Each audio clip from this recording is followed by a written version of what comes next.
ശനിയാഴ്ച ഉച്ചയ്ക്കായിരുന്നു എൻ്റെ നാട്ടിൽ ഈ ദുരന്തം സംഭവിച്ചത്. ഇന്നിപ്പം ബുധനാഴ്ച രാവിലെ. ഇന്ന് ഞാൻ ഈ സംസാരിക്കുന്ന സമയം വരെ ഞങ്ങൾ വീട്ടിലൊറ്റയ്ക്കല്ല, ഒരുപാട് പേരുണ്ട് ഞങ്ങളുടെ കൂടെ. നിങ്ങൾ പേടിക്കേണ്ട, ഇങ്ങോട്ട് പോരെ, എല്ലാം ശരിയാവുന്നതിന് വരെ നമുക്കിവിടെ കൂടാമെന്ന് പറഞ്ഞ് വിളിച്ചവരുടെ എണ്ണം പറഞ്ഞറിയിക്കാൻ പറ്റാത്തത്. ഞായറാഴ്ച വൈകുന്നേരം ഇങ്ങോട്ട് വന്ന് നോക്കിയില്ല, കാരണം വെള്ളം കെട്ടിക്കിടപ്പുണ്ടായിരുന്നേ.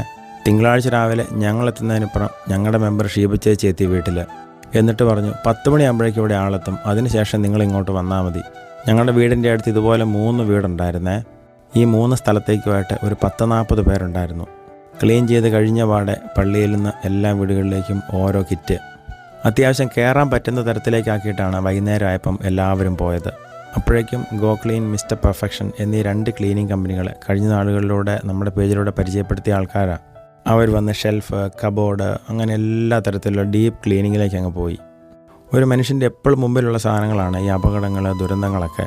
അപ്പോൾ നമ്മളൊരു പ്രോബ്ലത്തിൽ പെട്ട് കഴിയുമ്പം നമ്മളെ അതിൽ ഒറ്റപ്പെടുത്താതെ ചുറ്റും നമുക്കിങ്ങനെ വലയം തീർത്ത് നിൽക്കുന്ന ഒരു സമൂഹം ഉണ്ടാവാമെന്ന് പറഞ്ഞാലുണ്ടല്ലോ, അത് നമുക്ക് അതിൻ്റെ ഒരു ബലം പറഞ്ഞറിയിക്കാൻ പറ്റാത്തത് തന്നെയാണ്.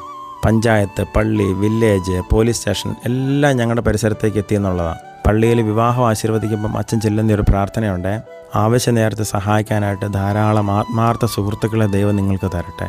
വെറും ഒരു പ്രാർത്ഥനയല്ല, അതൊരു അനുഗ്രഹം തന്നെയാണ്. അത് മതിയാവോളം അനുഭവിച്ചു. ഇവിടെ എല്ലാ സ്കൂളുകൾക്ക് അവധിയായിരുന്നു. അതുകൊണ്ട് തന്നെ അന്നാറോസിൻ്റെ സ്കൂളിലെ ടീച്ചർമാരും PT അംഗങ്ങളെല്ലാവരും കൂടെ വന്ന് ഉള്ള ഡ്രസ്സുകൾ മുഴുവൻ ഞങ്ങൾക്ക് കഴുകിത്തരുന്നു. എന്താ പറയണ്ടേ, എത്ര ആൾക്കാരെയാണ് ഈ ദിവസങ്ങളിൽ കണ്ടതെന്ന് ചോദിച്ചാൽ അതിന് കണക്കില്ല.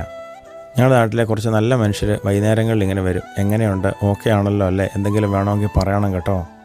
പ്രിയമുള്ളവരെ, ഈ കാലഘട്ടങ്ങളിൽ ഇതുപോലത്തെ ഒരു സമൂഹത്തിൽ ജീവിക്കാൻ പറ്റുന്നത് തന്നെയല്ലേ എൻ്റെ ഏറ്റവും വലിയ ഭാഗ്യം. കുറച്ച് സ്നേഹവും കരുതലും നമ്മൾ അങ്ങോട്ട് കൊടുക്കാൻ നിന്നപ്പം എല്ലാവരും കൂടി അങ്ങ് തോപ്പിച്ച് കളഞ്ഞെന്ന് പറയാം. ഞങ്ങളുടെ പാലാവേൽ സെൻറ്റ് ജോൺസിലെ ടീച്ചർമാർ വന്നു, അവിടുത്തെ NSS വോളണ്ടിയേഴ്സ് വന്നു. ഒറ്റവാക്കി പറഞ്ഞാൽ വീടുണ്ട്, അതിനുള്ളിലെ എല്ലാ സാധനങ്ങളും നശിച്ചു പോയെന്ന് പറയാം. പക്ഷേ തിരിച്ചു കിട്ടി വല്ലാത്തൊരു ആത്മവിശ്വാസം. അത് നമ്മളൊരിക്കലും ഒറ്റയ്ക്കല്ല എന്നുള്ള വലിയൊരു ബോധ്യം. അന്നാറോസും അമ്മ അനിയത്തിയും കൂടെ മരിയയുടെ വീട്ടിലേക്ക് താമസം മാറി. ഒരു 10 ദിവസം കൂടെ എടുക്കും എല്ലാം ഒന്ന് നോർമലായിട്ട് തിരിച്ചു വരാൻ വേണ്ടിയിട്ട്. പക്ഷേ ഇത്രയും കാലമില്ലാത്ത എന്തോ സ്പെഷ്യലായിട്ടുള്ള ഒരു സ്നേഹം ഞാനായിരിക്കുന്ന സമൂഹത്തിനോടും ഒപ്പം ലോകത്തെമ്പാടുമുള്ള മനുഷ്യരോടും തോന്നുന്നു. കാരണം ആവശ്യം നേരത്ത് കൂടെയുള്ളവരാണല്ലോ ഏറ്റവും നല്ല സുഹൃത്തുക്കൾ.